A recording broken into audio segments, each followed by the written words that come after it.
Bonsoir à tous. L'Assemblée générale constitutive du RHDP, parti unifié, s'est tenue hier lundi. C'est au Palais des Congrès du Sofitel Hôtel Ivoire que se sont retrouvés les partis membres du Rassemblement des oufouettistes pour la démocratie et la paix.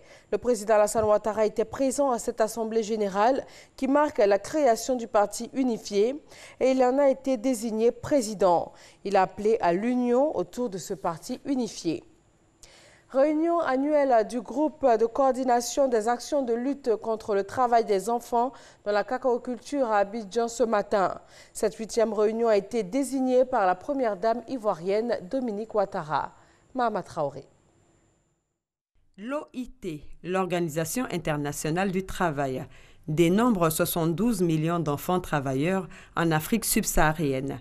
85% de ces enfants exercent dans les filières agricoles telles que le cacao. Une situation alarmante que combat depuis 2010 le groupe de coordination des actions de lutte contre le travail des enfants dans la cacaoculture en Côte d'Ivoire et au Ghana. Chaque année, les deux partis, soutenus par le gouvernement américain, l'industrie cacaoyère et la société civile, tiennent une réunion annuelle.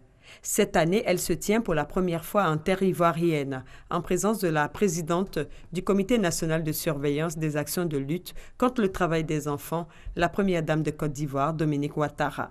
L'objectif étant de passer en revue les efforts déployés en vue d'éradiquer le travail des enfants.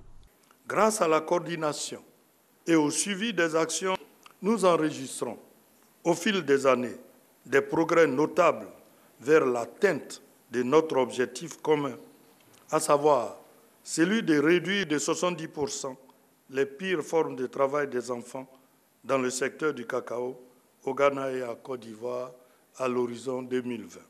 Nous, en tant que pays, le Ghana et la Côte d'Ivoire, devons être engagés, mais nous devons tout de même, en tout cas, encourager l'industrie du cacao à acheter nos productions à des meilleurs prix. Dans cette ambition de produire du cacao et du chocolat sans nuire à l'épanouissement des enfants, la Côte d'Ivoire et le Ghana peuvent compter sur le soutien des États-Unis d'Amérique. Près de 7 milliards de francs CFA consentis par le gouvernement américain pour financer des actions de lutte. Un geste salué par la première dame de Côte d'Ivoire, Dominique Ouattara. Éliminer le travail des enfants de la chaîne de production du cacao dans nos pays n'est ni un slogan, ni une simple déclaration de principe. Il s'agit d'une réponse collective qui requiert un engagement fort et la détermination de tous les acteurs impliqués. Le double objectif recherché est tout d'abord de garantir la durabilité de notre économie cacaoyère, mais surtout de protéger nos enfants et de leur assurer un avenir meilleur.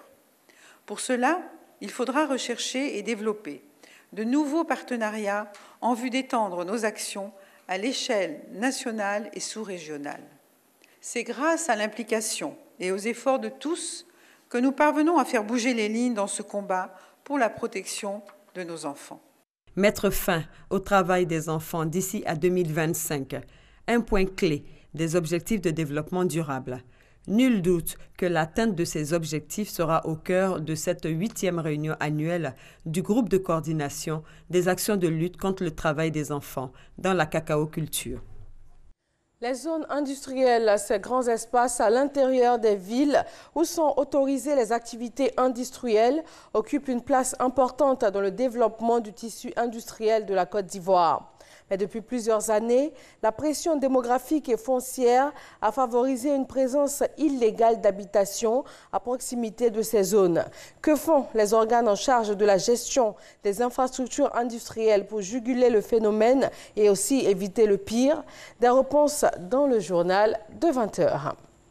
Près de 600 migrants sont arrivés à Agadez, dans le nord du Niger. Ces ressortissants africains ont été refoulés d'Algérie et abandonnés tout près de la frontière entre l'Algérie et le Niger. Ils ont été obligés de traverser la frontière à pied, les femmes enceintes et les enfants aussi. Selon l'Organisation internationale pour les migrations, en tout, 16 nationalités différentes sont représentées, avec un grand nombre de femmes et d'enfants. Le statut de Rome totalise aujourd'hui 20 années. Une date anniversaire qui coïncide avec la Journée internationale de la justice pénale internationale. Il y a 20 ans que le statut de Rome a été adopté avec pour impératif moral d'apporter une réponse idoine et concertée aux crimes de masse commis partout dans le monde. Et voilà qui met fin à ce Flash Info. Retrouvez tout de suite l'info régionale. Moi, je vous retrouve à 20 h pour le journal.